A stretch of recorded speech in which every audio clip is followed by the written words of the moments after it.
करवीर निवासिनी श्री अंबाबाई मंदिरातील दक्षिणायनामधील किरणोत्सवाला शनिवारपासून प्रारंभ झाला। ढगाळ वातावरण, हवेतील आर्द्रतेचं वाढतं प्रमाण यामुळे शनिवारी पूर्ण क्षमतेनं किरणोत्सव होऊ शकला नाही। आज रविवारी किरणोत्सवाच्या दुसऱ्या दिवशी मावळतीची सूर्यकिरणं 5:30 वाजता पितळी उंबऱ्यापर्यंत पोहोचली।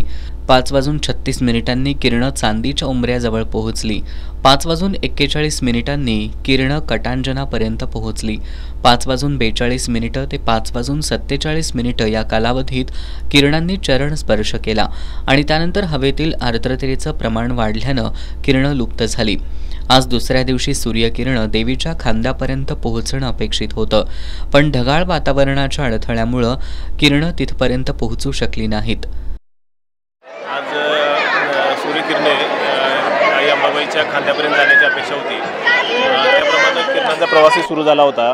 4:59 गरुड मंडपाच्या चबुतऱ्यावर चांगला तीव्रतेची किरणांचा आपल्याला हे मिळालं होतं, परंतु पितळी उंबऱ्यापर्यंत यूज तर 5:30 त्याच्यातली तीव्रता कमी होत जाताना दिसली। त्यामध्ये आलेल्या ढगांच्या झालरीचा सर्वात जास्त परिणाम त्यावर होता।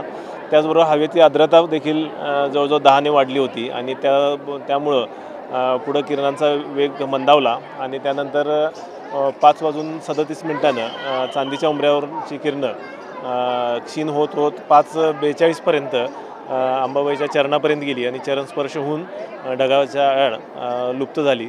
आज किरणोत्सव पूर्ण क्षमतेनं न झाल्यानं भाविकांची निराशा झाली।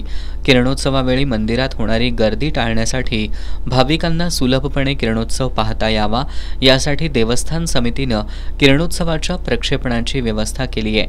5 दिवसांचा किरणोत्सव सोहळा 13 नोव्हेंबरपर्यंत चालणार आहे।